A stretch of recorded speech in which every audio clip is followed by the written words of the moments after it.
Halo teman-teman, apa kabar hari ini? Semoga selalu sehat dan diberkahi.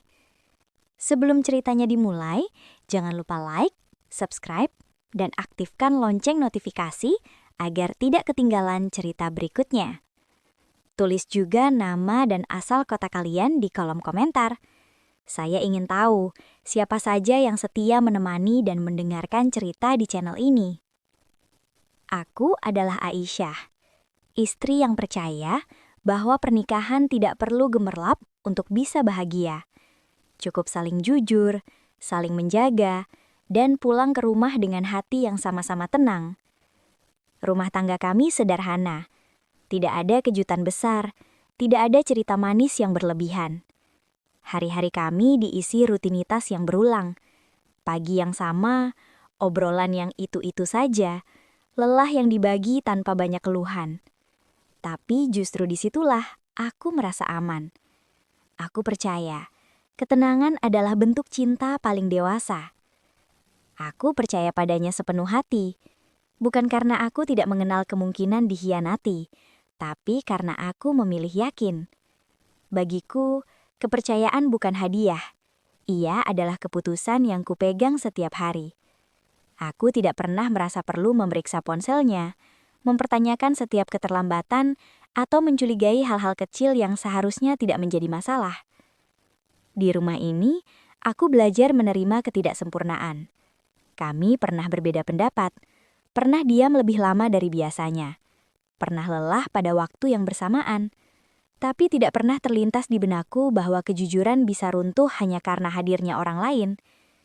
Aku percaya, jika dua orang sudah sepakat menjaga, maka godaan hanya akan lewat sebagai ujian, bukan pintu kehancuran. Rumah kami tidak selalu hangat, tapi selalu jujur. Atau setidaknya itulah yang kupercaya.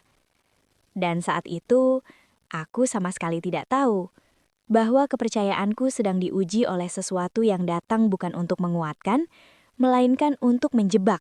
Namanya Nadia. Ia hadir bukan sebagai ancaman, bukan pula sebagai perempuan yang tampak ingin merebut apapun. Ia datang dengan wajah lelah dan cerita yang membuat siapapun ingin menolong. Aku pertama kali mengenalnya sebagai sosok yang butuh ditemani. Nada bicaranya pelan, matanya sering terlihat kosong, dan kalimat-kalimatnya selalu berakhir dengan keluhan yang seolah ditahan terlalu lama. Ia tidak memamerkan apapun, tidak berlebihan, tidak genit. Justru itu yang membuatku tidak waspada. Aku menyambutnya dengan empati, bukan karena aku ingin terlihat baik, tapi karena aku memang percaya kebaikan tidak perlu dicurigai. Aku tidak merasa terancam, tidak ada rasa cemburu, tidak ada tanda bahaya yang berbunyi di kepalaku. Yang ada hanya satu, keinginan tulus untuk menolong. Aku membukakan pintu rumah, juga pintu percakapan. Kupersilahkan ia bercerita, kuberikan ruang untuk mengeluh, dan tanpa sadar aku ikut menenangkannya. Aku pikir selama aku ada di tempat yang benar, tidak ada yang perlu ditakuti. Aku lupa satu hal. Tidak semua orang datang dengan niat yang bisa kita baca dari awal. Nadia tahu cara menempatkan dirinya. Ia tidak pernah terlihat melewati batas, tidak pernah berkata kasar, tidak pernah bersikap terlalu dekat. Justru karena itulah aku merasa aman. Aku percaya bahwa perempuan yang datang dengan luka tidak mungkin menyimpan rencana. Aku salah. Karena di balik sosok yang tampak membutuhkan pertolongan, ada strategi yang pelan-pelan disusun. Dan aku, dengan niat baik yang polos, menjadi bagian dari jalan yang ia bangun sendiri. Saat itu aku masih yakin, empati tidak akan merugikan siapapun. Aku belum tahu, empati yang salah sasaran bisa menjadi pintu masuk kehancuran. Awalnya semua terasa wajar. Perhatian kecil yang kuberikan pada Nadia hanyalah bentuk kepedulian manusia pada manusia. Menanyakan kabarnya, mendengarkan ceritanya, memastikan ia tidak merasa sendirian. Tidak ada niat lain di balik itu. Namun perlahan ada sesuatu yang berubah. Percakapan kami mulai memanjang tanpa alasan yang jelas. Topik-topiknya tidak lagi sekadar tentang hidupnya, tapi mulai menyentuh hal-hal yang terlalu dekat dengan rumah tanggaku. Pertanyaan-pertanyaannya terdengar lembut, tapi arahnya samar. Seolah ia ingin tahu lebih banyak, bukan tentang aku, tapi tentang celah-celah dalam hidupku. Aku sempat merasa janggal. Ada jeda-jeda yang terasa ganjil. Ada kalimat-kalimat yang seperti diuji dulu sebelum diucapkan. Tapi setiap kali rasa itu muncul, aku memilih menenangkannya sendiri. Mungkin aku terlalu sensitif, kataku dalam hati. Mungkin ini hanya perasaanku saja. Aku tidak ingin menodai prasangka baik dengan kecurigaan yang belum tentu benar. Aku takut menjadi perempuan yang melihat ancaman di mana-mana. Aku ingin tetap percaya bahwa niat orang sebersih kata-katanya. Aku lupa bahwa intuisi sering berbicara lebih jujur daripada logika. Aku mulai mengabaikan tanda-tanda kecil itu. Nada suaranya yang berubah ketika menyebut nama suamiku. Cara ia terlalu tertarik pada cerita-cerita rumah tanggaku. Tatapannya yang seolah mencari sesuatu di balik jawabanku. Aku menutup celah itu dengan keyakinan palsu. Selama aku tidak berniat buruk, tidak ada yang akan terjadi. Padahal, celah tidak selalu tercipta karena niat jahat. Kadang ia lahir karena kita terlalu ingin menjadi baik. Dan disitulah Nadia mulai masuk, bukan dengan paksa, tapi karena aku membiarkannya. Awalnya, aku mengira itu hanya salah paham kecil. Sebuah pesan singkat yang ditunjukkan kepadaku, dengan namaku tertera jelas sebagai pengirim. Kata-katanya asing, nadanya bukan aku. Terlalu berani, terlalu dekat, terlalu berani melangkahi batas yang tak pernah kulewati. Aku tertawa kecil saat pertama melihatnya. Ini bukan aku, kataku yakin. Tapi kemudian datang yang lain. Pesan demi pesan. Tangkapan layar percakapan, waktu, tanggal, bahkan foto-foto yang terlihat begitu meyakinkan. Semuanya menampilkan diriku, atau lebih tepatnya namaku, sebagai perempuan yang tidak kukenal. Aku mulai menggemetar. Foto-foto itu seperti potongan realitas yang dipelintir. Wajahku terlihat, tapi matanya bukan mataku. Sudutnya asing. Momen-momennya tidak pernah kuingat, namun siapapun yang melihatnya akan percaya, itu aku. Aku mencoba menjelaskan, berkali-kali, dengan suara yang semakin kecil. Aku tidak pernah melakukan ini, aku tidak pernah mengirim pesan-pesan itu, aku tidak pernah ada di tempat ini. Namun, kebohongan yang dirancang rapi terdengar lebih masuk akal daripada kebenaran yang datang dalam keadaan panik. Kebingunganku berubah menjadi ketakutan. Bukan hanya karena dituduh, tapi karena aku mulai sadar ada seseorang yang sengaja membentuk cerita tentangku, dan cerita itu jauh lebih dipercaya daripada aku sendiri. Aku merasa terperangkap di dalam tubuhku sendiri. Menjadi orang yang harus membela diri dari sesuatu yang bahkan tidak kupahami asalnya. Dan di saat itu, aku melihat perubahan di mata suamiku. Bukan kemarahan, bukan pula teriakan, melainkan keraguan. Keraguan yang pelan-pelan menggerogoti kepercayaan yang selama ini kuanggap kokoh. Aku tidak takut kehilangan nama baik. Aku takut kehilangan kepercayaan dari orang yang paling kupercaya. Dan untuk pertama kalinya sejak menikah, rumah terasa seperti tempat yang asing. Perubahannya tidak datang dengan suara keras. Tidak ada teriakan, tidak ada tuduhan langsung. Justru itulah yang paling menyakitkan. Tatapannya berbeda. Ia menatapku lebih lama dari biasanya, seolah mencari sesuatu yang tersembunyi di wajahku. Bukan rindu yang kutemukan di sana, melainkan tanya dan kecurigaan yang belum menemukan jawabannya. Nada bicaranya menjadi dingin, pendek, hati-hati, seperti seseorang yang sedang berbicara dengan orang asing, bukan istrinya sendiri. Aku mencoba menjelaskan lagi, dengan kata-kata yang sama, dengan keyakinan yang mulai goyah. Aku tidak melakukan itu. Aku bersumpah. Ia mengangguk, tapi tidak sepenuhnya mendengar. Tubuhnya ada di hadapanku, tapi pikirannya sudah jauh, berdebat dengan bukti-bukti yang tidak pernah kuciptakan. Aku merasakan jarak itu tumbuh, bukan jarak fisik, tapi jarak yang lebih kejam. Jarak di mana kata-kataku kehilangan makna.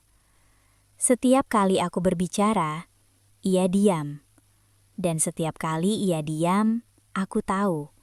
Keraguan sedang berbicara lebih lantang dariku. Aku ingin memeluknya, ingin mengatakan bahwa aku masih perempuan yang sama, istri yang sama, yang mencintainya tanpa tipu daya. Tapi lengannya kaku. Sentuhannya tidak lagi hangat. Malam-malam menjadi panjang dan sunyi.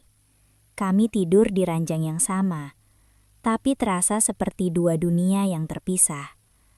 Aku bertanya pada diriku sendiri, jika kejujuran saja tidak cukup, apalagi yang bisa kuberikan? Keraguan itu tidak langsung meruntuhkan rumah tangga kami. Ia meretakannya perlahan, hari demi hari, tanpa suara, tanpa ampun. Dan di sela-sela sunyi itu, aku mulai mengerti satu hal yang pahit. Ketika kepercayaan pergi, cinta pun kehilangan tempat untuk pulang. Nadia tidak perlu berteriak untuk menghancurkanku. Ia cukup bersikap tenang. Di hadapan orang-orang, ia terlihat lemah, butuh pertolongan, penuh sopan santun, bahkan kadang memanggil namaku dengan nada penuh hormat. Tak ada yang mengira bahwa di balik wajah itu, ia sedang menyusun sesuatu dengan rapi. Fitnah itu tidak datang sekaligus. Ia disusun perlahan, potong demi potong, seolah kebetulan. Pesan-pesan lama diedit, foto-foto diambil dari sudut yang menyesatkan. Waktu dan tempat diatur agar cerita yang ia bangun terdengar masuk akal. Namaku ada di sana, sebagai pelaku. Sebagai perempuan yang disebut-sebut melampaui batas. Aku mencoba menjelaskan satu persatu, menunjukkan kebenaran, membuka kronologi. Namun, setiap pembelaanku terdengar seperti alasan. Semakin aku berbicara, semakin aku tampak bersalah. Aku hanya ingin meluruskan, kataku pelan. Tapi yang mereka dengar adalah penyangkalan. Nadia tahu betul caranya. Ia tidak pernah menuduhku secara langsung. Ia hanya bingung, tak mengerti, dan tak ingin memperpanjang masalah. Justru sikap itulah yang membuat semua orang berpihak padanya. Aku mulai merasa terjebak di ruang sempit tanpa pintu. Apapun yang kulakukan selalu salah. Diam dianggap mengakui, bicara dianggap membela diri berlebihan. Yang paling menyakitkan bukan fitnah itu sendiri, melainkan kenyataan bahwa kebenaran membutuhkan waktu, sementara kebohongan bekerja jauh lebih cepat. Dan di tengah semua itu, aku melihat suamiku semakin menjauh. Matanya tak lagi mencariku, ia lebih sibuk mencerna cerita yang bukan dariku. Saat itulah aku sadar, fitnah paling berbahaya bukan yang dilontarkan dengan emosi, melainkan yang dibangun dengan ketenangan dan kesabaran palsu. Karena ketika dusta tampil tenang, kebenaran justru tampak gaduh dan tidak dipercaya. Pertengkaran itu akhirnya terjadi. Bukan dengan suara tinggi sejak awal, tapi dengan kalimat-kalimat yang menusuk perlahan. Ia duduk di depanku, membawa sesuatu di tangannya. Bukan kebenaran, melainkan bukti palsu yang telah ia yakini sepenuhnya. Apa ini, Aisyah? Nada suaranya tenang, tapi dingin. Aku menatap layar itu. Pesan-pesan yang tidak pernah kutulis. Foto-foto yang tak pernah kuambil. Namaku tertera jelas, seolah akulah pelakunya. Itu bukan aku, kataku. Bukan dengan teriakan, bukan dengan tangisan. Hanya kalimat sederhana dari hati yang masih percaya pada kejujuran. Tapi ia menggeleng. Bukan karena ia tahu aku berbohong, melainkan karena ia sudah memilih percaya pada cerita lain. Kamu selalu bilang begitu, katanya. Kalimat itu membuat dadaku runtuh. Aku mencoba menjelaskan lagi, mengulang kronologi, menyusun kebenaran yang tercerai-berai. Namun setiap kata justru memperpanjang jarak di antara kami. Aku berbicara sebagai istri. Ia mendengarkan sebagai hakim. Pertengkaran itu tidak penuh amarah. Justru itu yang membuatnya lebih menyakitkan. Tidak ada teriakan yang bisa dilepaskan. Tidak ada pelukan yang datang sebagai penutup. Yang ada hanya keputusan yang mulai dibangun dalam diam. Kamu membuatku sulit percaya, katanya akhirnya. Kalimat itu menghantamku lebih keras daripada tuduhan apapun. Karena aku tahu, begitu kepercayaan runtuh, cinta tidak lagi punya tempat berpijak. Aku tidak mengaku bersalah. Aku juga tidak menangis memohon. Aku hanya diam, menyadari satu hal yang pahit. Kadang pernikahan tidak hancur karena pengkhianatan, tetapi karena seseorang memilih mempercayai kebohongan dan menutup pintu bagi kebenaran. Dan sejak malam itu, aku tahu, rumah yang kami bangun dengan kepercayaan telah runtuh, tanpa bisa diperbaiki lagi. Ia pergi tanpa suara. Tidak ada teriakan. Tidak ada pertengkaran lanjutan yang dramatis. Hanya koper yang diseret pelan dan langkah kaki yang terdengar ragu tapi mantap. Aku berdiri di ambang pintu kamar, melihat punggungnya untuk terakhir kali hari itu.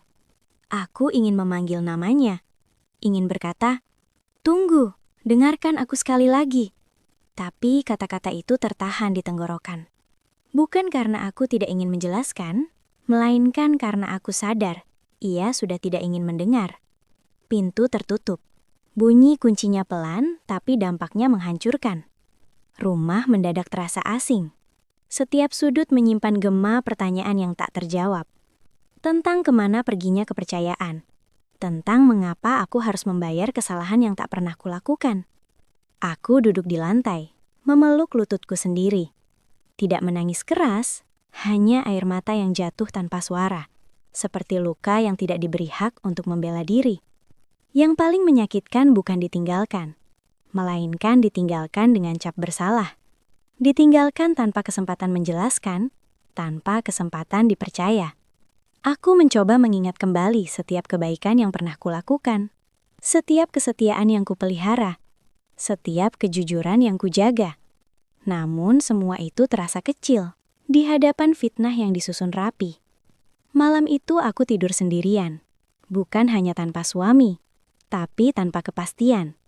Aku bertanya pada diriku sendiri, apakah kejujuran memang tidak cukup kuat untuk bertahan? Dan di tengah sepi yang menyesakan, aku akhirnya memahami satu hal yang pahit. Ada luka yang tidak berdarah, tapi membuat seseorang kehilangan segalanya. Bukan karena ia bersalah, melainkan karena ia tidak diberi kesempatan untuk dipercaya. Kebenaran itu akhirnya muncul, pelan, satu persatu, seperti kepingan yang selama ini sengaja disembunyikan. Pesan-pesan yang dulu terlihat meyakinkan, ternyata hasil rekayasa. Waktu dan tanggalnya tidak pernah sejalan. Foto-foto yang dijadikan bukti ternyata telah diubah, dipotong, dan disusun ulang. Dan pada akhirnya, sebuah pengakuan terucap, bukan dariku, melainkan dari Nadia sendiri. Aku mendengarnya bukan dengan lega, melainkan dengan perasaan kosong yang sulit dijelaskan. Semua orang mendadak terdiam. Mereka yang dulu menuduh, kini bingung harus berkata apa.